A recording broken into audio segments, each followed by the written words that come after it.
I made the same 3 meals every week for 4 years, and I thought that made me a failure. Monday was stew beef when I could afford it, chicken when I couldn't, beans when neither was possible. The pot was cast iron, heavy as my conscience, seasoned dark from years of use. I'd wake before dawn and start the onions, letting them soften in bacon grease I saved like gold.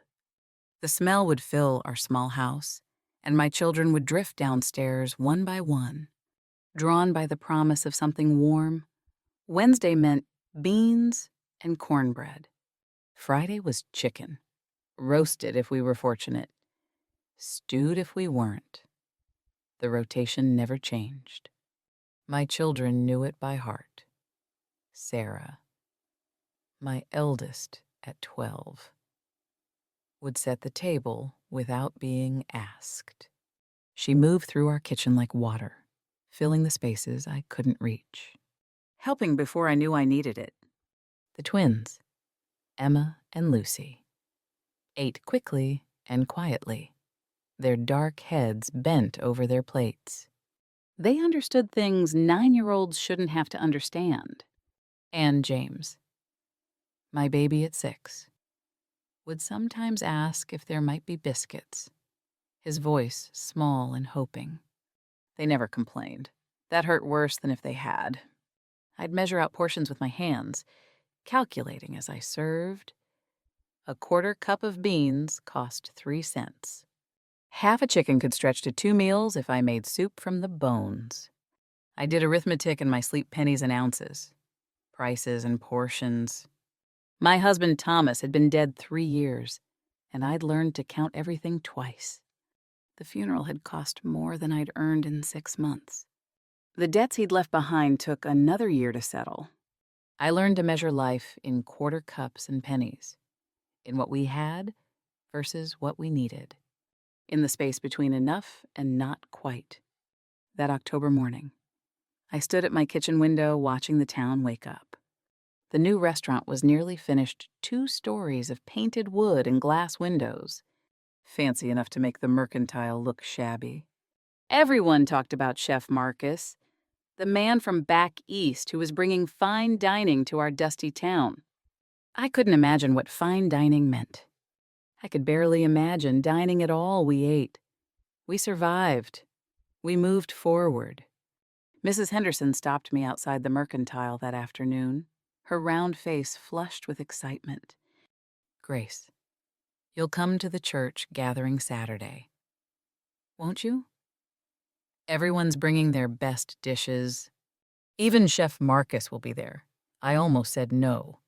What could I bring that would matter next to whatever the other women would make Mrs. Henderson had her? Famous apple pie. The Reverend's wife made a roast that people talked about for weeks. I had Monday stew and Wednesday beans, and nothing in between that seemed worth sharing. But Sarah's face lit up when I told her, "Can we go?" "Mama, please." I looked at my daughter, almost a woman now, though I kept trying to keep her young and couldn't refuse. "We'll bring the stew," I said.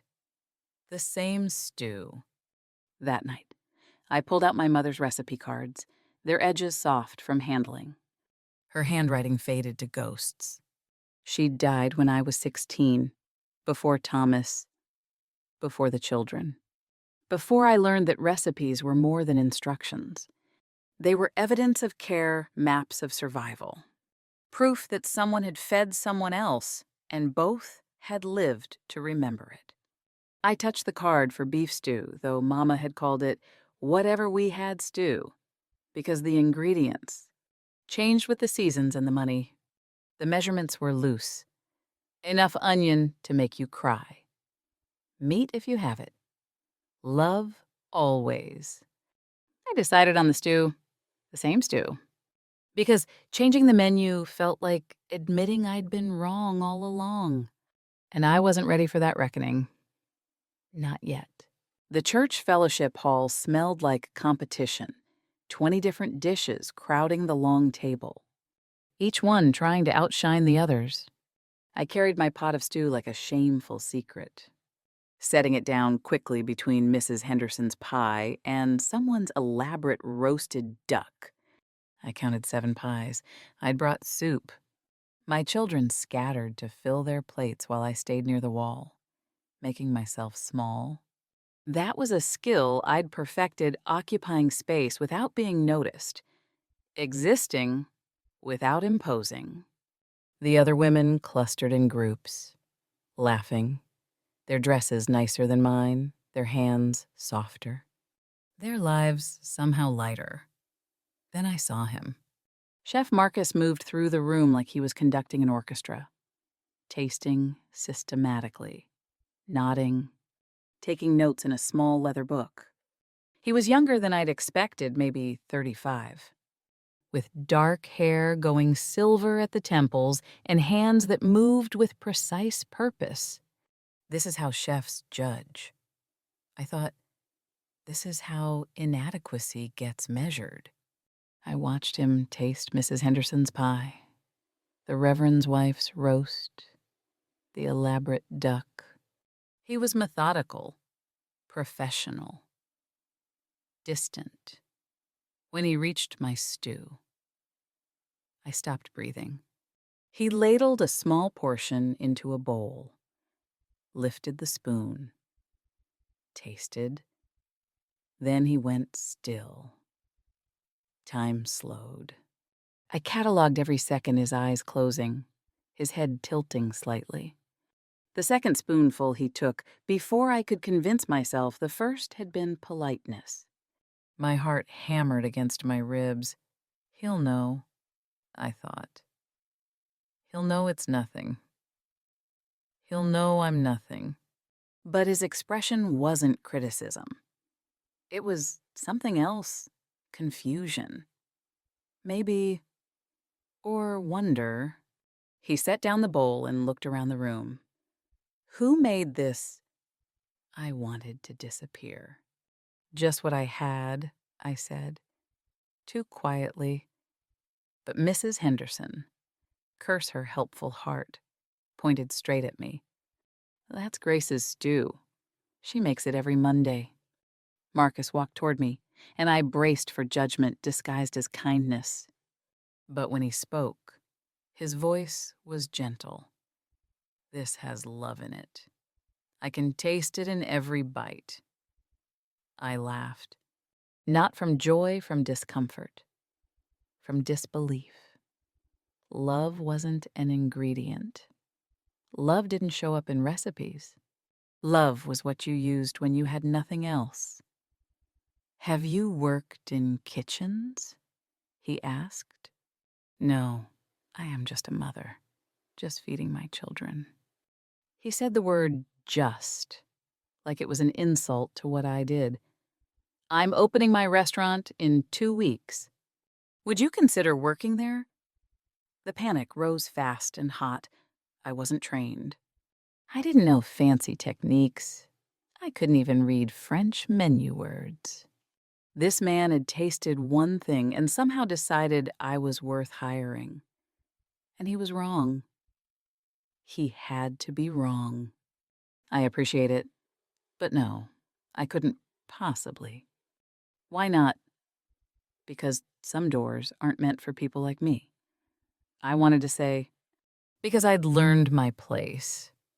And it wasn't in restaurants with glass windows and French words. Because being seen felt more dangerous than staying invisible. I'm not a chef, Mr. Marcus. I stopped myself before finishing the sentence. But the words hung there anyway. Just a cook. Just a mother. Just surviving. He smiled, and it wasn't condescending. I'm not looking for a chef. I'm looking for someone who knows what food is actually for. I gathered my children and left before I could say something foolish. Walking home, Sarah asked, Mama, why did you say no? Because some doors aren't meant for people like us. Baby. But I lay awake that night, his words circling, love in every bite. When did I start believing that simple meant worthless? When did I decide that what I had to offer wasn't enough? He looked at me like I was interesting. I hadn't been interesting in years. I'd been tired, responsible, practical, not interesting, never interesting. I got up and touched my worn pots in the darkness, running my fingers over the cast iron, the chipped enamel, the dented copper that had been my mother's. Was it true? Had love always been there? And I just couldn't taste it. 2 weeks later, Sarah came home with a notice from school. The meal program was being cut. Budget problems, the paper said in cold, administrative language. 40 children would go hungry starting Monday. I read it 3 times, hoping I'd misunderstood. I hadn't. That night, I did the math, trying to find solutions that didn't exist. I could stretch my own meals, feed a few extra children maybe. 5 at most, not 40. I couldn't feed 40 children. I could barely feed my own 4. I thought about my mother feeding neighbors during hard times. When you have 1 potato, she'd say, you make soup for 2. But I didn't have 1 potato to spare. I had 4 children, 3 meals, and no margin for mercy. Pride isn't food, I told myself at 3 a.m, staring at my dark ceiling. Pride doesn't fill bellies. I'd swallowed harder things than asking for help. The restaurant opened that Tuesday. By Thursday, I was standing outside it at dawn, my hand raised to knock, frozen between retreat and forward motion. The wood was smooth under my palm. New, expensive. Not for people like me, but I thought about those 40 children, about Sarah's disappointed face, about the twins who never asked for anything because they'd learned not to want. I knocked. Marcus opened the door himself. Surprised to see me. Grace, I need to ask you something. My hands were shaking, so I clasped them together. The school cut their meal program. 40 children. I can't feed them all. But I can't. My voice broke. I steadied it. I'll work for you. Learn from you. Whatever you need. But I need your help feeding those children. That's the deal. He studied me for a long moment. Then he said, here's my counteroffer. I'll teach you everything I know. I'll pay you fairly. And together. We'll figure out the school problem. But you have to stop calling yourself just a cook. I wanted to refuse. The work I could do. The learning I could manage. But believing I was more than what I'd been calling myself for years, that felt impossible. That felt dangerous. Why does that matter? I asked. Because language shapes belief. And you can't learn from me if you don't believe you're worth teaching. I thought about Sarah, about the twins, about James asking for biscuits in his small, hoping voice. I thought about 40 hungry children who didn't deserve to go without because adults couldn't balance. Budgets. All right, I whispered. It's a deal. Walking home. I told my children, James asked, does this mean you're a chef now? I almost said no, just a cook, but caught myself. I don't know what I am yet, but I'm going to find out. That night I made Monday stew one more time, hands moving through patterns worn smooth by repetition. Everything was about to change. I was terrified. And somewhere underneath the terror buried deep, but definitely there, I was excited. I'd forgotten excitement was possible. The restaurant kitchen was a foreign country. Everything gleamed stainless steel surfaces reflecting light like mirrors. Copper pots hanging in graduated sizes. Knives sharp enough to scare me. This kitchen cost more than I'd spent on food in a year. I was afraid to touch anything. Marcus showed me the equipment, explaining functions and temperatures. I nodded, trying to absorb information that felt like learning a new language. The waste horrified me most. He threw away herb stems I would have used for stock. Vegetable ends I would have saved for soup. Chicken backs I would have made into broth. "You're throwing away a meal," I said before I could stop myself. He paused, holding a bundle of parsley stems over the trash. "Show me what you'd do with these." I explained about making stock, about how stems had flavor, even if they weren't pretty, about stretching ingredients until they gave up every last bit of nourishment. He listened, then asked, "How do you make your stew stretch 3 days?" I started to apologize for not knowing fancy methods, but he held up a hand. "I'm not testing you. I'm asking because I don't know." That first week blurred together knife skills that made my hands cramp. French terms I couldn't pronounce, plating techniques that seemed designed to waste space. But Marcus never mocked my ignorance. Instead, he asked questions. "How do you make one chicken feed 6 people? What do you do when you only have one?" Potato. I realized he was learning from me as much as I was learning from him. He taught me to julienne vegetables. I taught him to use every part. He taught me bechamel sauce. I taught him to make soup from bones. We worked in comfortable silence, punctuated by small exchanges. I noticed things I hadn't expected: how Marcus arrived early to prep ingredients I'd need, how he corrected me privately rather than in front of others, how he asked my opinion on dishes and actually listened to my answers. "Taste this," he'd say, handing me a spoon. "Tell me what's missing." When I mentioned the school children, he immediately started calculating bulk recipes with me, figuring costs and portions and nutrition. We'd feed them lunch, we decided. Something substantial enough to carry them through the day. I watched him write numbers, realizing he cared as much as I did. My children visited after school sometimes. Marcus taught them to crack eggs without getting shells, to taste as they cooked, to see food as conversation rather than just fuel. I watched Sarah bloom under his attention, not fatherly exactly, but mentor-like. She asked questions I'd never heard her ask me, and he answered them seriously, treating her like someone worth teaching. James asked one afternoon, "Will Mr. Marcus stay?"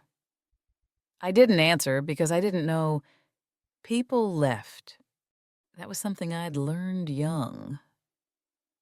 But I wondered when I'd stopped flinching when Marcus came near, when his presence became familiar instead of frightening, when the kitchen started feeling like ours instead of his. The waste still bothered me, throwing away what I would have saved. But I was learning there was a difference between poverty thinking and abundance thinking. Both had value. Both had lessons to teach. Maybe I could hold both truths at once, honoring scarcity while reaching toward plenty. One evening, Marcus asked me to taste something he'd made a soup. Technically perfect. Seasoned exactly right. "Tell me what's missing," he said. I tasted it carefully. The technique was flawless. The balance was exact. But something was absent. Something I couldn't quite name. "Love," I said quietly, then immediately regretted the honesty. Too revealing, too vulnerable. But Marcus nodded slowly. "Teach me," Sarah asked me that night. "Do you like working there?" Mama, I didn't know how to explain that "like" was too small a word. I was waking up. I hadn't realized I'd been asleep. 1 month in, I made a mistake. I was developing recipes for the school meals, nutritious, affordable, scalable. The kitchen was mine now in ways I couldn't have imagined 5 weeks earlier. My hands moved with new sureness, my instincts sharpened by Marcus's teaching and my own hard-won knowledge. I was making biscuits for 40 children. Flour dusted the air like snow. My hands worked the dough, and for the first time in years, I felt something like confidence. I was good at this. I could feel it in my bones. Then I realized what I'd done. Salt instead of sugar. 40 ruined biscuits cooling on racks, each one a monument to my presumption. I stared at them, calculating damage. 3 pounds of flour, 2 pounds of butter, 4 dozen eggs. I'd wasted enough to feed my children for a week. This was proof I didn't belong here. I was playing dress-up in a professional kitchen. Marcus had made a mistake hiring me, and now I'd proven it. I was the mistake. I moved quickly to clean up, hide the evidence, retreat to safety. But Marcus walked in and stopped me. What happened? Not angry, curious. Somehow, that made it worse. The words poured out. I was wasting his money, his time, his faith in me. I should go back to my 3 meals, my small kitchen, my place. This had been foolish. The twins needed me home anyway. I'd known better than to reach beyond what I was. Marcus let me finish. Then he pulled out a notebook from his office, leather-bound. Expensive, and showed me page after page of crossed-out recipes, failed attempts, mistakes annotated in his careful handwriting. "These are mine," he said. "Every chef has them. The difference between you and me isn't mistakes. It's that you think mistakes mean you're not worthy of being here." He made me sit. He told me about learning to cook from his grandmother, a woman who fed 12 people on scraps, who taught him that cooking wasn't about perfection, it was about care. Your stew reminded me of her. Not the recipe, the intention, I cried, which mortified me. But Marcus simply handed me a towel and said we'd remake the biscuits together. As we worked, I told him things I'd never said aloud. How I felt guilty feeding my children the same meals. How I feared they'd remember only scarcity. How I wanted to be more, but didn't know how. The words came like confession, like purging, like finally admitting what I'd been carrying alone. "Grace," he said quietly, "you've been more since the day you started cooking for them. You just couldn't see it." Something cracked open inside me, not breaking opening. When had crying become something I didn't allow? When had I decided that breaking down meant breaking apart? I cried like I was apologizing for existing, but Marcus didn't tell me I was wrong to feel inadequate. He told me inadequacy was a lie I'd been taught to believe. There's a difference. One dismisses feelings. One challenges the story creating them. Perfect biscuits cooled on the rack an hour later. We'd made them together. His technique and my care. His knowledge and my intention. I took one home to my children. They devoured it, asking for more. Then James said, "This tastes like you're happy, Mama." I went still. "Does my food usually taste sad?" Sarah answered carefully, choosing her words like stones across water. "It tastes like you love us, but this tastes like you love us and yourself." I lay in bed that night, those words circling. When had I stopped including myself in the circle of care? When had I decided I didn't deserve to be fed? Too, not just with food, but with belief. When had I started treating myself like the herb stems Marcus threw away, useful maybe, but not worth keeping? The school meal program launched on a Monday. 40 children lined up for warm, nourishing food. Grace and Marcus's system worked smoothly. I did prep in the mornings.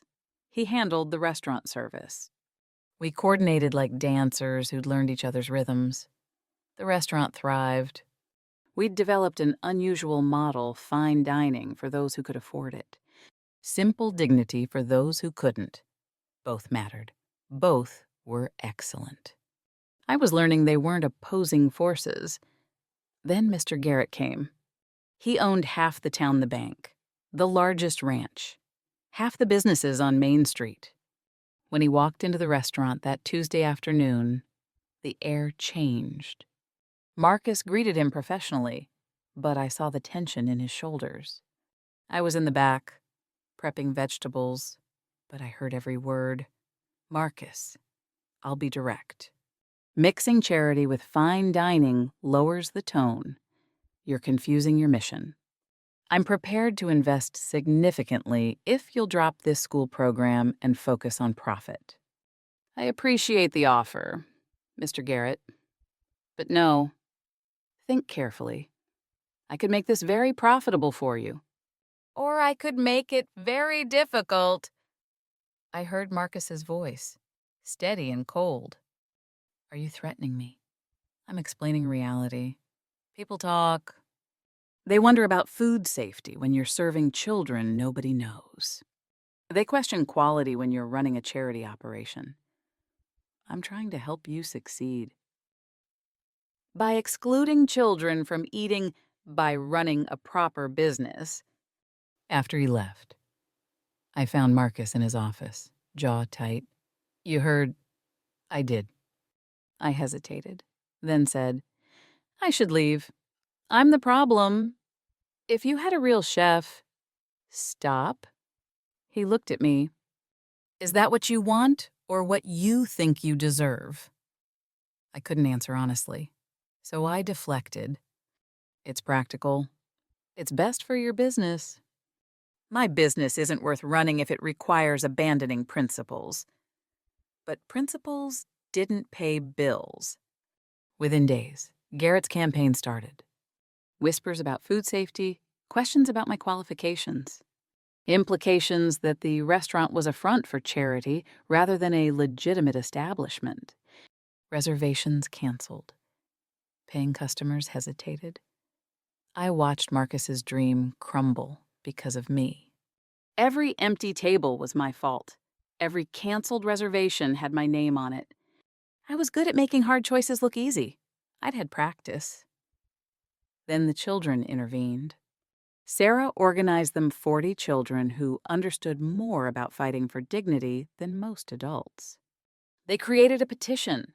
They gathered testimonials from parents. They spoke at the town council meeting with clarity and courage I'd never seen in people so young.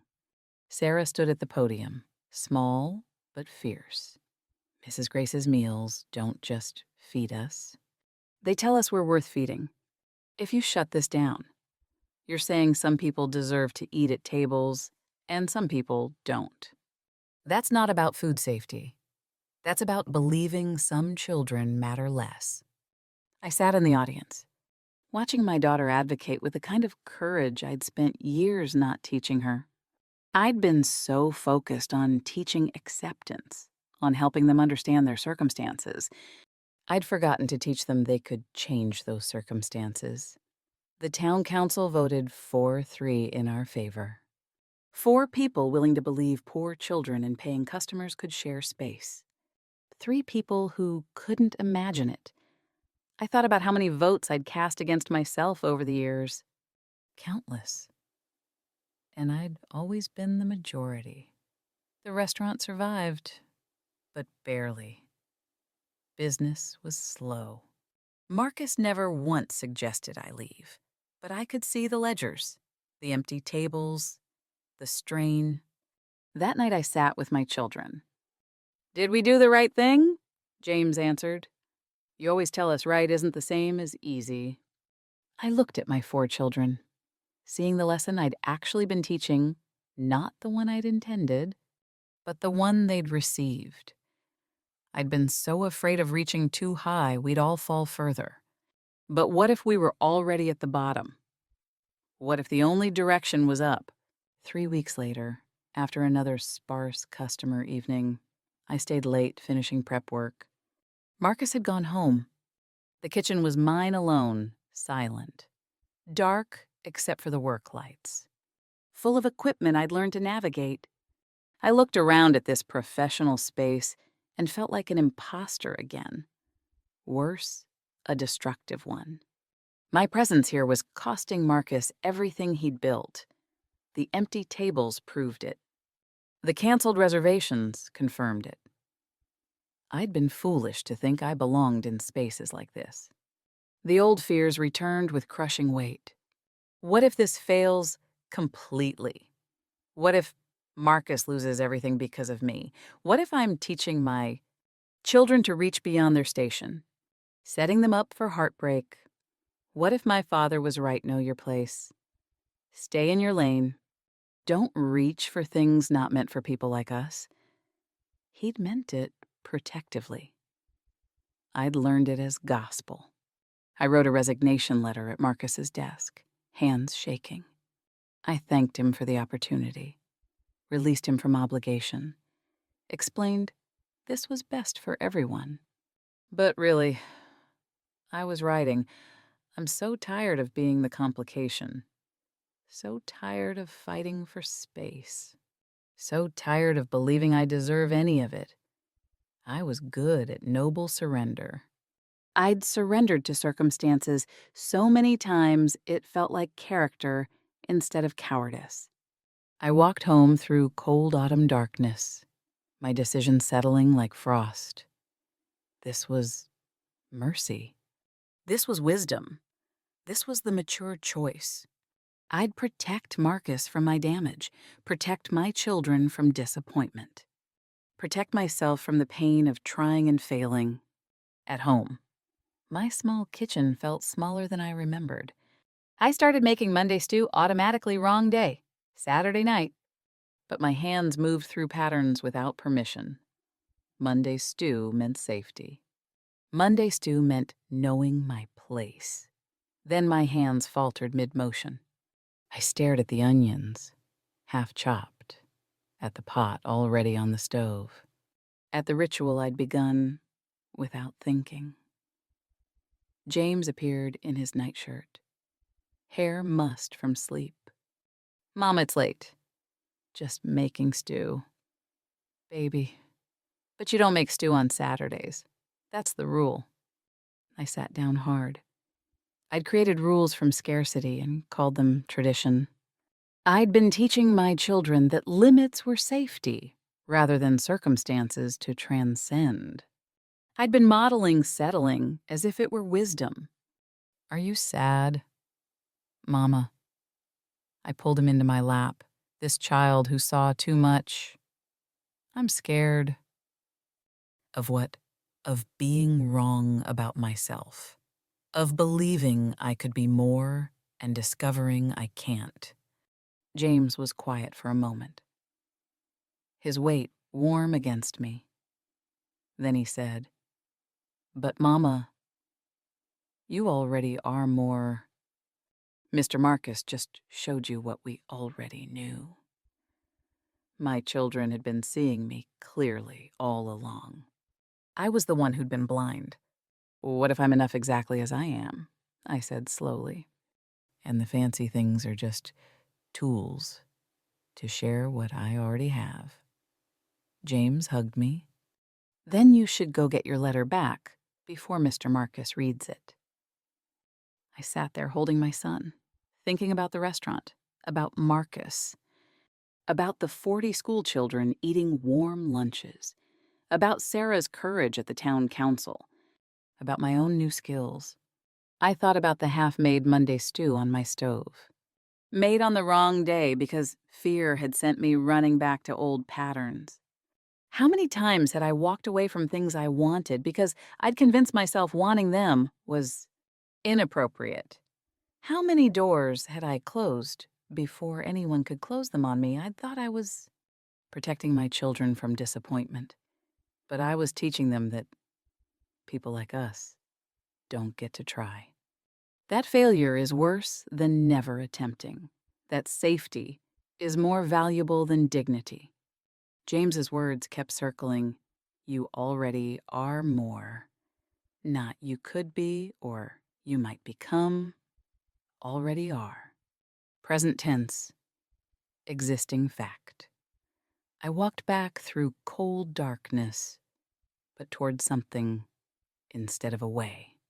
I let myself into the restaurant with my key, found my letter on Marcus's desk, tore it carefully into small pieces. In its place, I wrote something different. Menu ideas blending Marcus's technique with my heart. Recipes honoring both fine dining and humble nourishment. Plans for making the model sustainable. Not a resignation, a proposal. I wasn't running anymore. I was building. There's a difference. One protects you from falling. One gives you something to stand on. I reached the restaurant at dawn, my list of menu ideas folded in my pocket. The key turned smoothly in the lock. I had a key now. I belonged here, and I made coffee the way Marcus liked it. Strong. No sugar. Served in the blue cup he preferred. I was nervous, but it was different now. Not the nervousness of someone afraid to be seen. The nervousness of someone about to be honest. Marcus arrived as the sun broke over the mountains, flooding the restaurant with gold light. He saw me and relief flooded his face. "Grace, I was afraid. I need to tell you what I've decided," I interrupted, because I needed to speak before courage faltered. I told him about the dark night, the fear, the resignation letter, about coming home and making Monday stew on Saturday because fear had sent me running back to old patterns. About James's words, Sarah's courage, my own realization. I kept waiting for permission to value myself. I said, looking for external validation. I kept thinking you saw something in me I didn't have, but you just saw what was already there. Marcus listened completely, not interrupting, letting me find my words. I want to propose something different.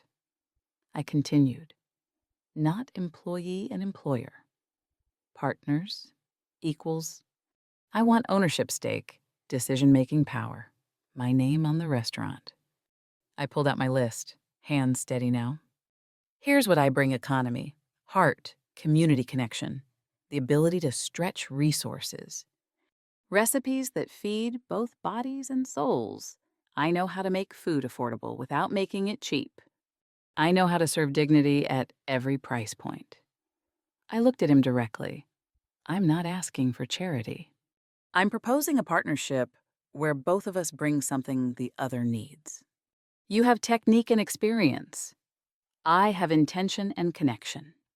Together we can prove that excellence and compassion aren't opposing forces. Partnership felt different than employment. One implied I was receiving favor. The other acknowledged I was providing value. The words mattered. The framing mattered. I wasn't grateful for opportunity. I was claiming what I'd earned. Marcus was quiet for a long moment. Then he smiled, genuine, warm, relieved. I was going to propose the same thing. I've been calling this my restaurant, but it's been ours for months. I just didn't know how to say it. We discussed terms, honestly no sentimentality, just clear-eyed business mixed with mutual respect. I'd get 30% ownership to start, with pathways to equal partnership, my name on everything. Equal say in decisions, legal contracts that protected both of us. We should rename it, Marcus said. This was never mine alone. Grace and Marcus's table, I suggested, and he nodded. We redesigned the model explicitly integrating fine dining and the school program. My menu ideas went on the board: Grace's Monday stew alongside coq au vin, simple beans and cornbread next to duck confit, every dish telling a story of abundance from scarcity, excellence from intention. The story matters, Marcus said. People need to know why we do this. And the story is that dignity doesn't have a price tag. Excellence can be expensive or affordable, but it's excellent because of care, not cost. The relaunch took 2 weeks. We invited everyone, Garrett included, because excluding him would contradict everything we stood for. The restaurant filled slowly that opening night, then completely. People came for the fine food and stayed for the heart. I watched from the kitchen as Sarah served tables with confidence. Emma and Lucy helped with dishes. James greeted customers like he owned the place. Marcus worked beside me, our rhythm easy and perfect. 2 people who'd learned to trust each other's strengths. A customer asked Sarah, "Who's the chef?" She pointed to both of us. "That's my mama and Mr. Marcus. They're partners.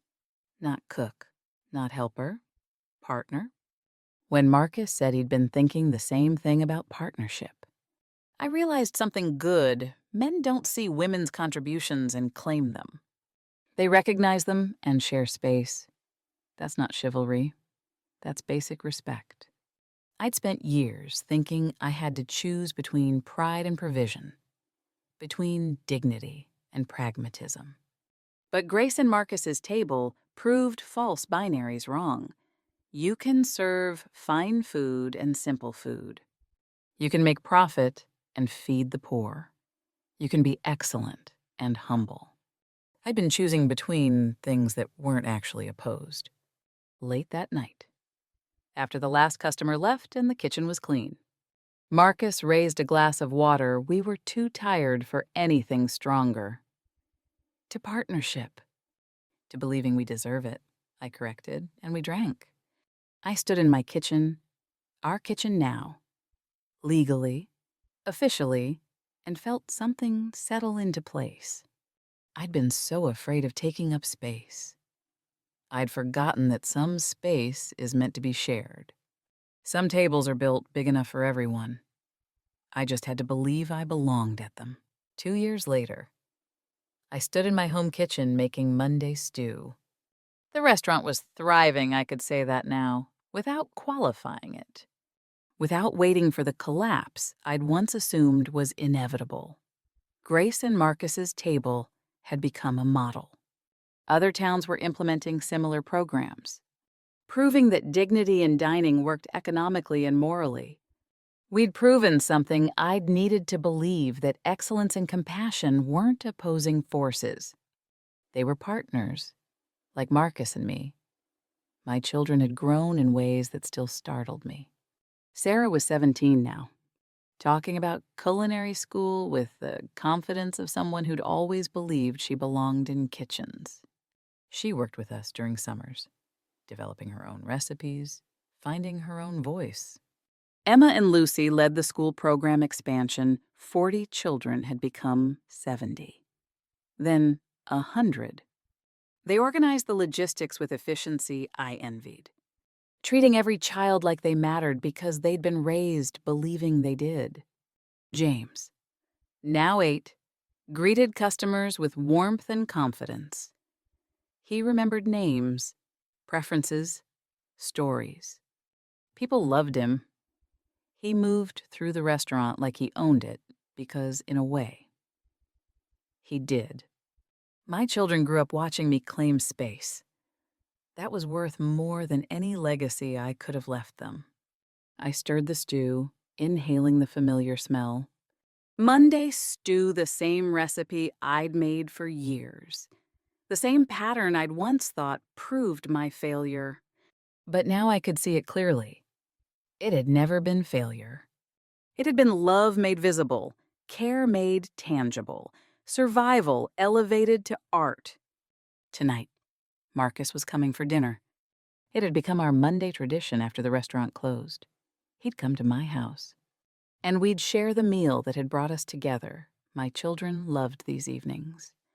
They loved the stories Marcus told, the way he and I moved around each other in the kitchen, the ease between us that had grown from partnership into something deeper. Maybe it would become romance eventually. Maybe it wouldn't. But that wasn't the center of this story. My relationship with myself was the love story I'd needed most. I set the table 5 places now instead of 4 and thought about the woman I'd been 2 years ago. Standing in that church fellowship hall, apologizing for my stew. I wanted to go back and tell her, "You're bringing the best thing on that table. You just don't know it yet." But maybe we all need to learn our worth in our own time. Maybe wisdom can't be given, only earned. I heard the knock and opened the door. Marcus stood there with wine and bread, his smile familiar now. Comfortable? My children rushed to greet him, pulling him inside with easy affection. We sat around my small table, passing bowls of Monday stew, and I felt the completeness of it. This moment, these people, this life I'd built by learning to value my own work. "Tell us about the new restaurant," Sarah said. Another town wanted to replicate our model. As Marcus explained, I let my mind drift. I'd spent years thinking my meals weren't enough because they weren't fancy. But complexity isn't the measure of value. Intention is. Every meal I'd made for my children was a feast because it was made with love. Marcus didn't teach me to be enough. He taught me to see that I already was.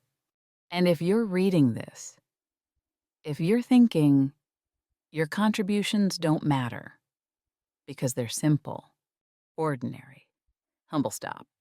The world needs fancy restaurants and it needs Monday stew. Both can be excellent. Both are gifts. You don't need permission to value your own work. My mother used to say, "Feed people like you love them." I'd been doing that all along. I just hadn't been including myself in the people who deserved that love. That was the missing ingredient. Not in my food, in my life. After dinner, I stood at my sink washing dishes, Marcus drying beside me. The children scattered to homework and play. This was ordinary dishes and table clearing, bedtime approaching, Monday turning into Tuesday. But I'd learned that ordinary could be extraordinary when you saw it clearly. Marcus touched my hand. "What are you thinking?"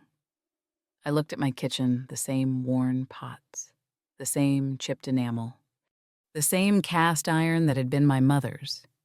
But everything had changed. Not the tools, not the recipes. Me? I'm thinking about how love was always there in every bite. I'd been excellent all along. I just needed to believe it. He smiled. And now I do. We finished the dishes in comfortable silence. My children came to say goodnight. James hugged me and whispered, "Best stew ever." "Mama, it's the same stew." "I know," he said, "but it tastes different now." After they were all in bed, I stood alone in my kitchen one more time. Tomorrow would bring challenges running a restaurant always did, but I wasn't afraid of challenges anymore. I'd learned something essential. I was enough. I'd always been enough. The ingredients were already there. The love was present all along. I just needed eyes to see it. And now I did.